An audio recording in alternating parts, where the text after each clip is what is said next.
서상목 칼럼 균형 시대는 우리 사회의 다양한 현안과 문제를 냉철한 머리, 그러나 뜨거운 가슴으로 균형 있게 탐구해 보고자 합니다.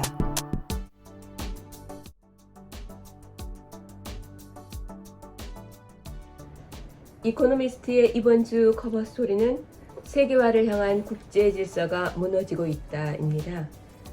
우선 오랜 기간 세계의 경제 동향을 살펴본 경험이 있는 서 박사께서 그 배경부터 설명해 주시기 바랍니다. 겉으로 보면 지금 세계 경제는 좀 괜찮다고 얘기할 수가 있습니다. 네. 코로나도 지났고요. 네. 또 오랫동안 이제 고금리 정책을 해가지고 이제 인플레도 어느 정도 잡았습니다. 네. 그러고 이제 서서히 얼마 전부터는 이제 경기도 회복이 되기 때문에 괜찮다고 생각을 할 수 있는데, 우리가 조금 더 깊이 들여다보면은 네. 그 세계화를 향한 국제 질서가 무너지고 있기 때문에 이것은 이제 올해 방치를 하면은 상당히 이제 어려움에 처할 수 있다는 것이 에코노미스트의 주장입니다. 네. 그 예로 내년에 이제 30주년이네요. 50주년. 네네. WTO, 네. 월드 트레이드 오가니제이션이죠. 네. 주로 이제 자유무역을 지키기 위해서 만든 기구인데, 2차 대전 직후에 이제 서방 세계가 가트라고 해가지고요. 네. 자유무역을 지키는 이제 조직을 만들었는데, 네. 그거보다 조금 더 그 집행력이 강한 기구를 만들자 해가지고 이거를 WTO로 이제 승격을 시켰습니다. 네. 그래서 여기 이런 이제 활동의 중심에 그 미국이 있었는데요. 네. 최근에는 그 미국이 앞장서 가지고 네. WTO의 여러 가지 활동을 방해하고 있습니다. 의도적으로. 네. 그래서 WTO가 사실상 원래 그 출범할 때 그 기능을 제대로 이제 못하고 있다, 이런 말씀을 드릴 수가 있고요. 네. 또 정치 부분에서 이제 2차 대전 후에 네. 전쟁을 막기 위해서 유엔을 만들었지 않습니까? 근데 그 중에서 핵심이 그 안전보장이사회입니다. 네. 그런데 이게 이제 과거엔 기능을 했죠. 네. 6.25가 났을 때 안전보장이사회에서 마침 또 러시아가 소련이 그때 이제 불참을 해가지고 네. 우리의 유엔군을 보냈죠. 네. 이게 중요한 결정을 했는데, 요즘은 안전보장이사회가 뭐 역할을 못합니다. 예. 무슨 분쟁이 있을 때마다 주로 이제 러시아하고 중국이 거부권을 행사하고 있기 때문에 네. 안전보장이사회도 사실상 마비 상태다, 이렇게 말씀드릴 수가 있고요. 또 국제사법재판소라는 게 있습니다. 근데 이것이 이제 국제 정치 분쟁을 해결하는 하나의 수단인데, 이것도 정치적으로 지금 악용이 되고 있어요. 최근 이제 남아 공화국이 그 이스라엘이 가자를 쳐들어갔지 않습니까? 근데 그쪽에서 이쪽 쳐들어간 건 문제를 삼지 않고 네. 이스라엘이 이제 반격한 건 문제를 삼아가지고 네. 그걸 국제 사법 재판소에 제소를 했어요. 예. 그래서 이것도 사실 제 기능을 잘 못하고 있다. 그래서 에코노미스트는 이런 것들이 이제 지속이 되면은 네. 큰 문제를 우리가 봉착할 수 있다. 네. 그 대표적인 예로 전에 이제 1차 대전이 있고요. 네. 그리고 경제 대공황, 이런 사례가 있습니다. 네. 그래서 경제가 겉으로는 조용하지만 내부로 보면은 상당히 문제가 있다. 이런 거고, 특히 이제 이게 이제 문제가 제기가 되는 게 트럼프가 만약에 대통령이 되면은 네. 미국이 이제 아메리카 퍼스트 해가지고 자기만 이렇게 생각하는 지금도 약간 있긴 있습니다만 그게 더 심해질 것이다. 그리고 이제 지금 이제 미국하고 또 중국하고 또 패권 경쟁을 하지 않습니까? 예. 그리고 또 러시아가 우크라이나 침공하고, 그래서 이제 이런 여러 가지 이제 변수들로 인해서 상황이 악화되면은 굉장히 심각한 위기에 처할 수 있다. 이런 차원에서 이 문제를 제기를 했다고 생각을 합니다. 그렇군요. 이렇게 국제에서 상황이 악화된 상황을 볼 수가 있는데, 악화된 원인은 어디에 있다고 생각하십니까?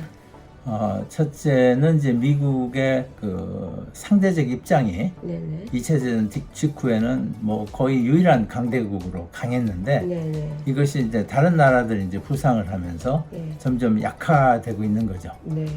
그래서 이제 미국이 이제 자기 나라 이익을 보전하는데 우선순위를 두다 보니까는 네. 세계 그 리더 역할을 제대로 못한 거죠. 그래서 이제 아시는 대로 정치 분야에서는 네. 유엔을 만들어서 세계 대전을 막으려고 이제 노력했고 상당히 아직까지 세계 대전이 안 일어났지 않습니까? 네. 그리고 이제 아까 이제 자유무역을 지키기 위해서 네. 가트를 만들고 그걸 다시 이제 WTO로 승격을 시켰는데 이게 제대로 잘 역할을 못 하고 있다 이런 말씀입니다. 네. 네. 그래서 이렇게 두 번째는 이런 이제 미국이 상대적 위치가 약해지니까 네. 아메리카 포스트 정책을 선회를 함으로써 아까 말씀드린 대로 무역 부분에서 네. 자유무역에 역행하는 짓을 미국이 서심치 않고 이렇게 하고 있고요. 네.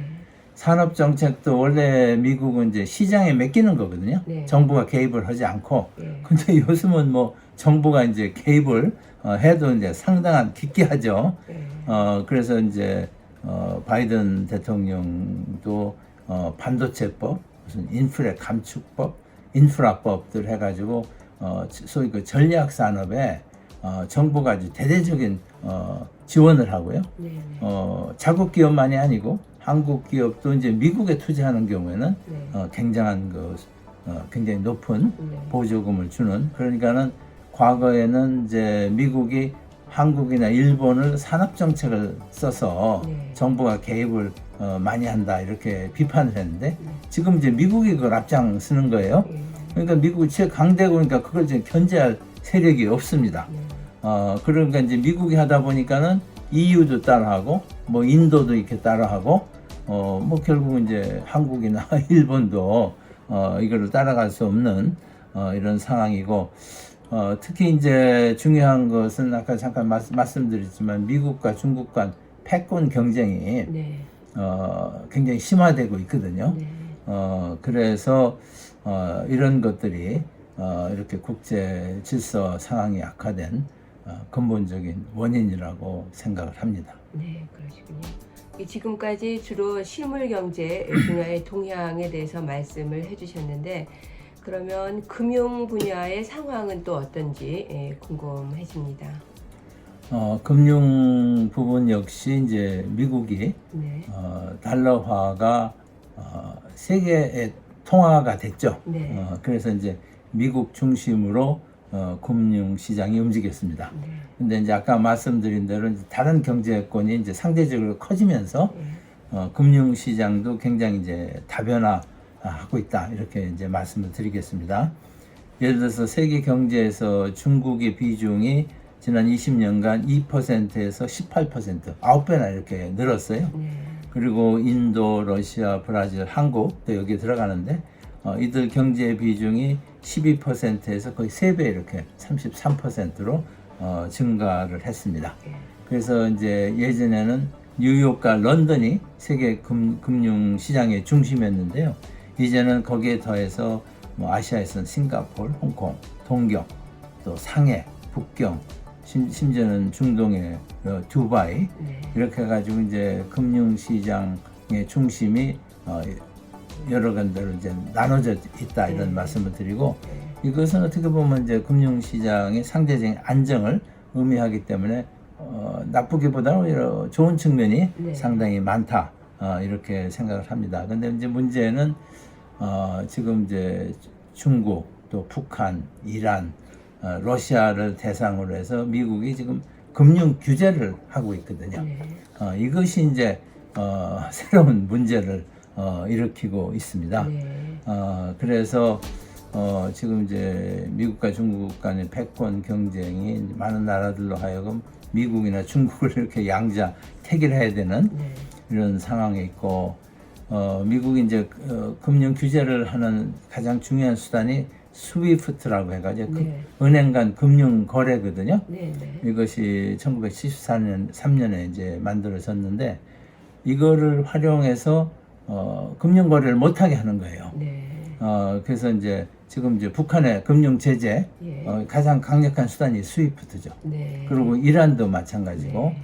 근데 이제 북한이 이란은 이제 상대적인 힘이 작지 않습니까? 예. 그러니까 거기는 이제 뭐 반발을 못 하고 예. 그냥 이제 당하고 있는데, 요번에 이제 러시아가 우크라이나를 침공하면서 러시아에 대해서도 같은 식의 규제를 했거든요. 예. 그러니까 러시아는 훨씬 크지 않습니까? 네. 그 정치적 영향력도 있고, 그래가지고 이제 러시아가 자국 통화로 결제를 하는 네. CIPS라는 그런 시스템을 개발해서 네.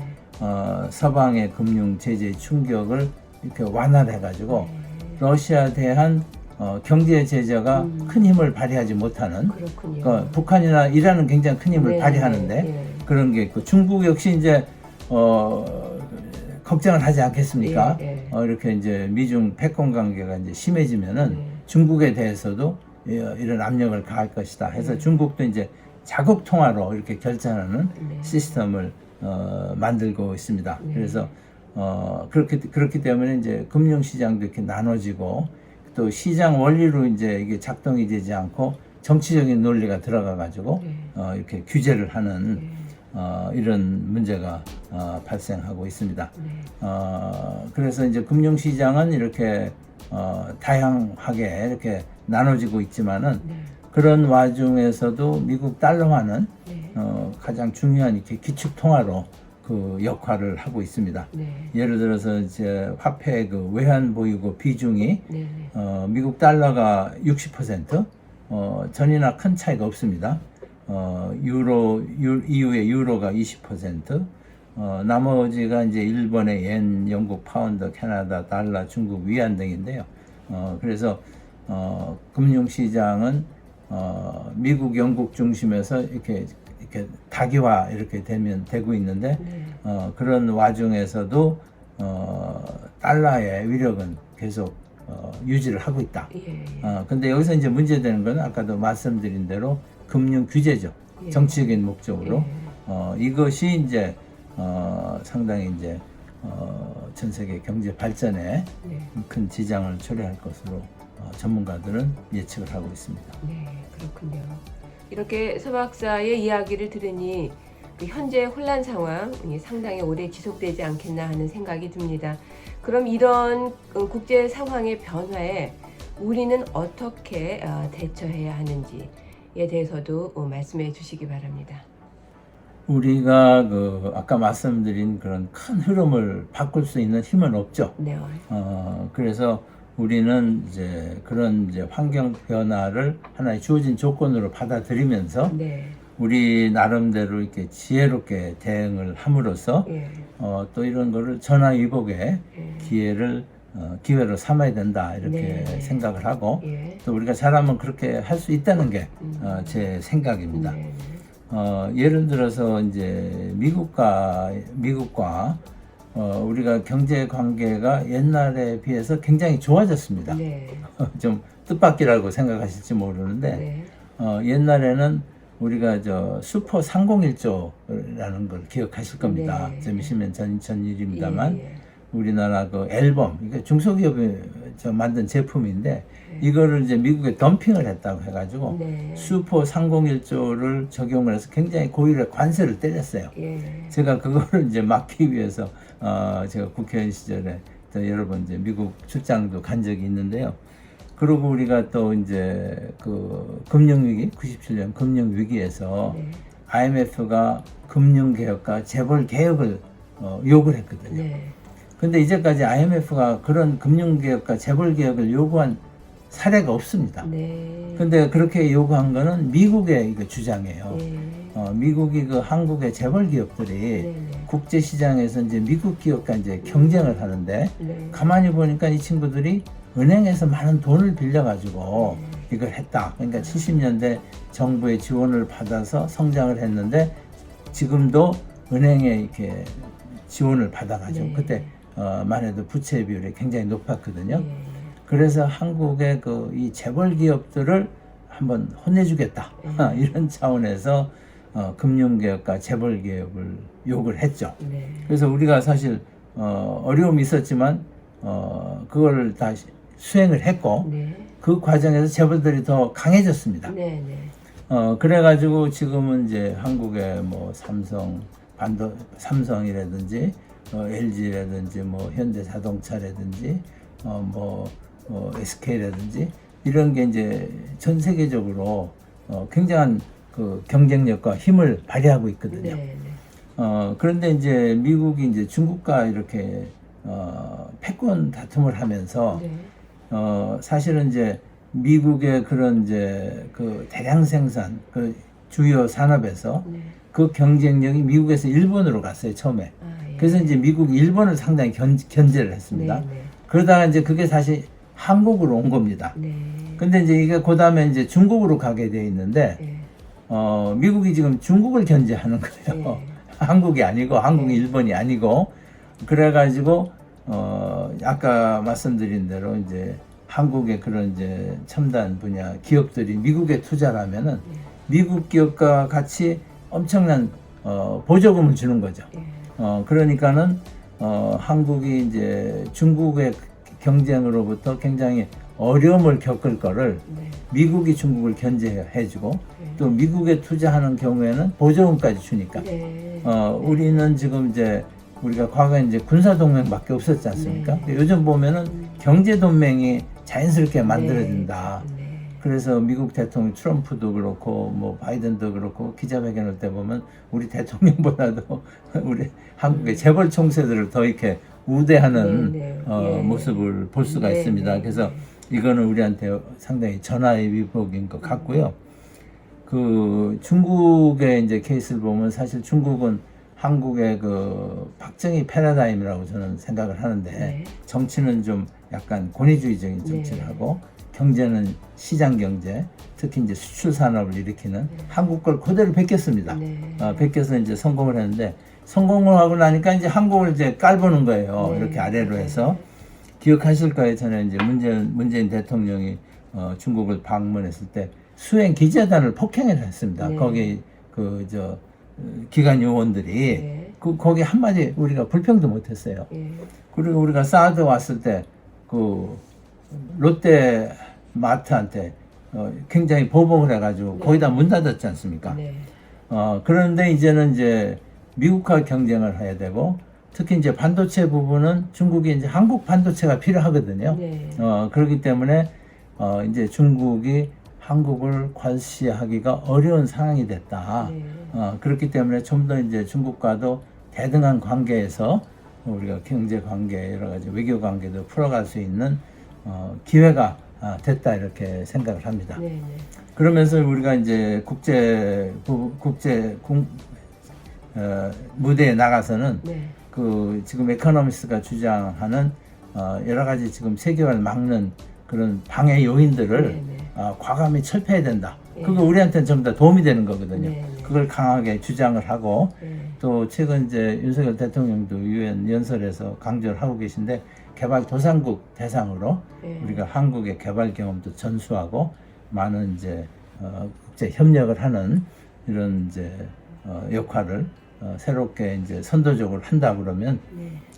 지금 이렇게 이제 미중 간의 갈등이 네. 한국에게는 전화 위복의 기회가 될 수 있다. 또 그렇게 되도록 우리가 슬기롭게 노력을 해야 된다 이렇게 생각을 합니다. 네. 지금까지 심도 깊은 좋은 말씀 감사드립니다.